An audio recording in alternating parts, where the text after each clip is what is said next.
Did you know that being the boldest version of you is actually a skill? That's something you can learn.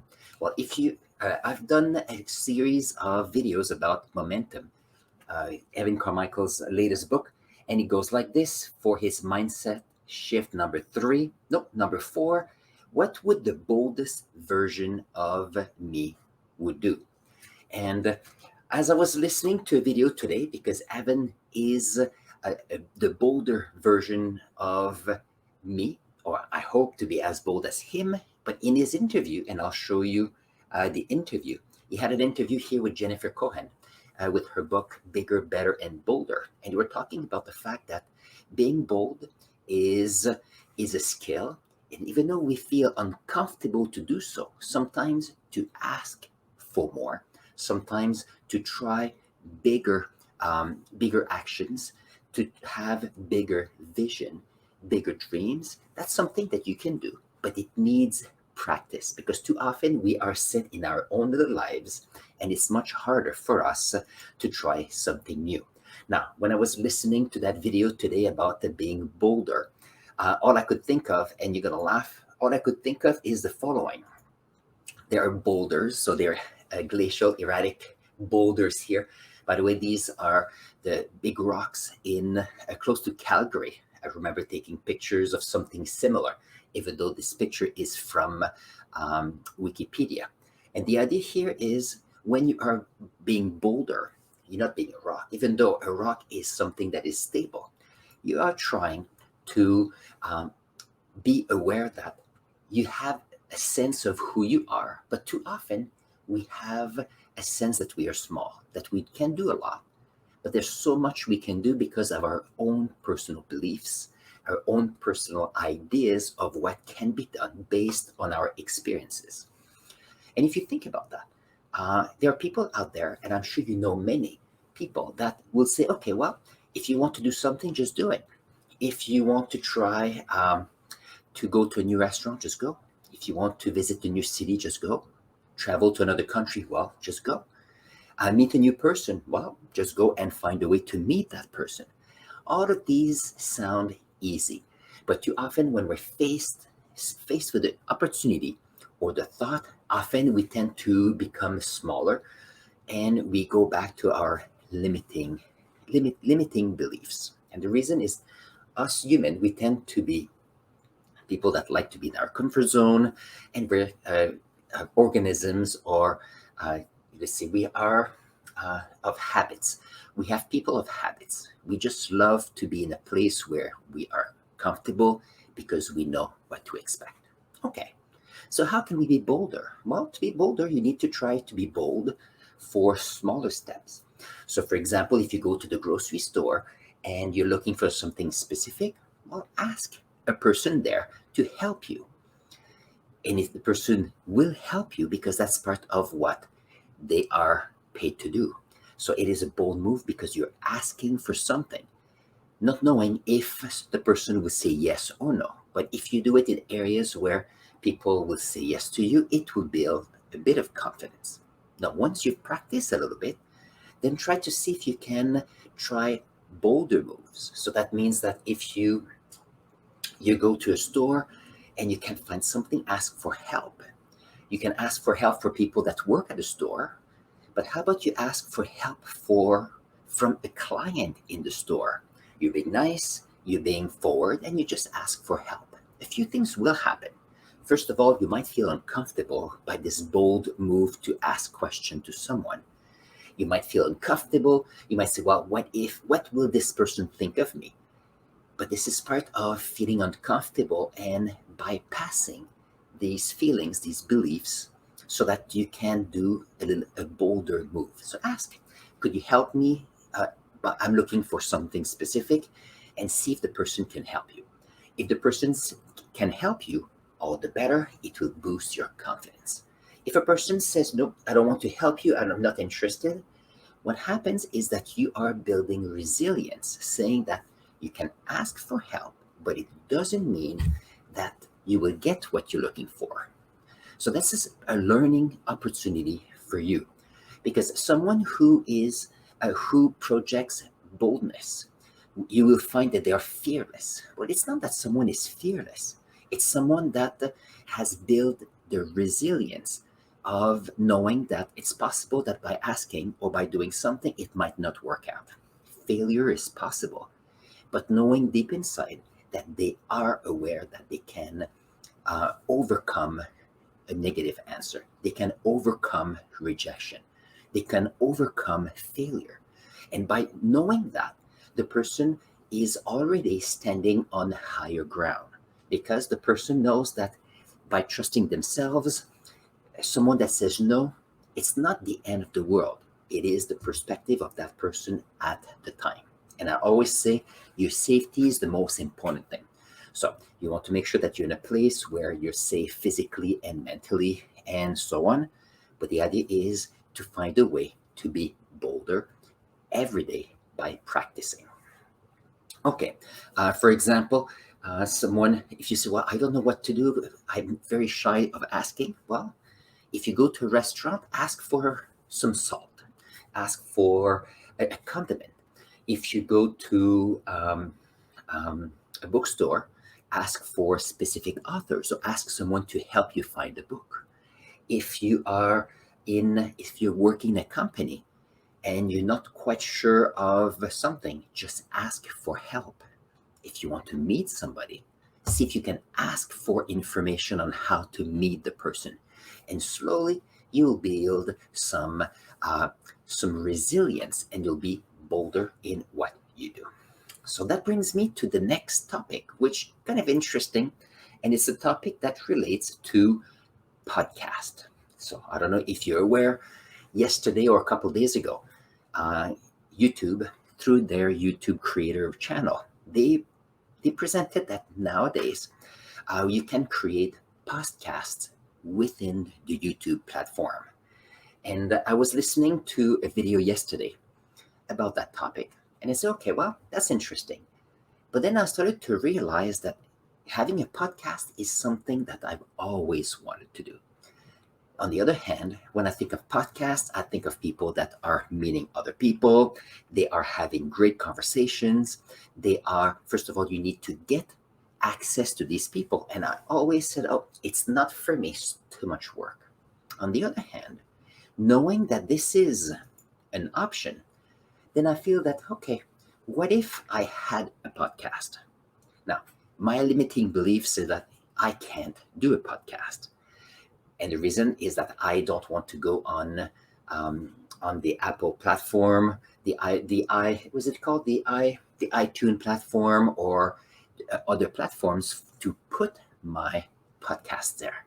But here, YouTube is making it easier for me, and that brings me to a point where, okay, this is something I would like to do, and somehow the platform that I know, YouTube, is creating something that is interesting. So what's next for me about that? So let's see. We're going to take this out. So they talk about a few things that relate to the platform.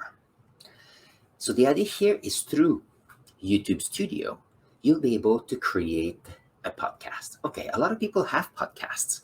A lot of people have a video of an interview, and then they post it as podcasts. But somehow people will be able to create videos in YouTube and then make them podcasts. Now, how is that possible? That is a very good question.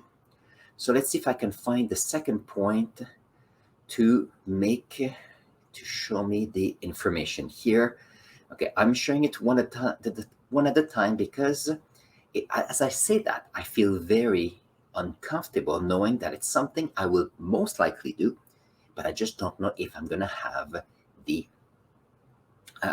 the resilience or the energy to do so. So how easy it is to create podcasts here on YouTube? All you have to do is create a playlist. So the idea here is you create a playlist that you put it open to public, and each of those podcasts will have their own little thumbnails. Now the thumbnails will be a bit different on the podcast than on YouTube. On YouTube, it is usually 6 by 9. Here, it will be a square thumbnail. So that's how YouTube will differentiate both of them. And the idea here is that you can even take your video that you already have. Some of you may have podcasts already on their channel, and all you have to do is transfer those videos into the podcast, and you just have to change the thumbnail. And the question is, okay, do I want to take some of my videos and put them into podcasts, or do I want to be in a situation where I could start from scratch saying, okay, let's have the first podcast. Now, in order to be able to do so, I need to be bolder. So here they say you just need to add a thumbnail that is square. And all you have to do when you go into content, you already have your podcast playlists that can be viewed by the public. So how easy is it to create podcasts? YouTube is making it easy. Okay, they're making it easy, but it's not easy. Some of you may want to do a podcast. I know that the Coach Mary Ma has started a podcast. I know that Lady Lexi has also done so. I know that Jordan Peterson, Terry Wade Thompson also have their podcasts, and many, many other people. The question is, even though many people have podcasts, how would it make, what is it, or how is it possible that I could also have a podcast? And that's a question I'm sure that you are having as well. There's so many platforms, there's so many ways you can do podcasts. And I don't know if you're like me, I tend to be overwhelmed with all the possible options out there. So what is the plan for me? The plan is I will have a podcast. When will I start? That's a great question. And that is my need to be bold to do so. And I figured that by proposing this idea of podcasts on YouTube will do two things. It will reinforce my ideas that I can do that, but also help you know that you can do that as well, because through YouTube, it is something that seems to be easy as well. Let's see what else they have here. On top of having your playlist, you'll be able to use the analytics within YouTube to know how well your podcasts are doing. You will be also able to see how which ones are being listened to the most. And what I'm not sure is how this will count as the listening hour or watch hour for possibly monetizing the podcast. That I don't know, because my channel is not monetized at all. Will it happen one day? I'm sure it will. This is a work in progress. So here they say that there's some best practice within YouTube. So first of all, it needs to be a public podcast playlist. It should only contain full-length episodes. So the idea here, it's not clips of your podcast, but it's the whole episode per se. So here they expect it to be longer length. I was looking at some work, some search on Google, trying to figure out, okay, how long should a podcast be? And from what I saw, most of the platform like when it's longer than 30 minutes. It can be down, it could be 5 minutes, 10 minutes. But podcasts are listened to by people that are commuting, doing activities, going for a walk. So if it's too short, it's not helping. Voila. So here they mention that in the title, you don't have to write that it's a podcast because they have their own standalone playlist. And what else are some of the points they mentioned? People will be able to find you and your podcasts on YouTube. So that is part of the search engine. So people will be able to find you. That's another way for people to find you, which is excellent. You add a description to your podcast so people know more about your channel, what you can bring forward to them, and it will allow people to feel engaged in your content. So here, and that is basically the key point here. Now, that being said, what's the next step? The next step will be most likely to have a podcast, but that's a bold move. The question is, are you bold enough to have that move? If you already have a podcast, but it's outside of YouTube, or you have video content like podcasts. Is it something you're going to do? Create a playlist of those podcasts? That's a good question. I would like to know here, if you have a moment, write in the description below. Do you have a podcast, and what is its name, so we can have an idea of what you do so we can go and listen to it? What is the podcast you'd like to do? So in some ways, building community, because all we want to do here together is find a way to meet new people, to have new ideas so that we can open our mind to more. Here, the idea is to be bold in our move, or at least bolder to what we're doing. Not talking about the big rock here, I'm talking about ourself, a commitment to doing great things. On this, I'm going to put here a link to my milestone journey, this idea that I'm putting a new video every day on my channel. It's part of my own challenge. Knowing that I can do it, I want to guide you, saying that it's possible for you. And I'm going to put here another link to a video that you will enjoy. I'll see you there.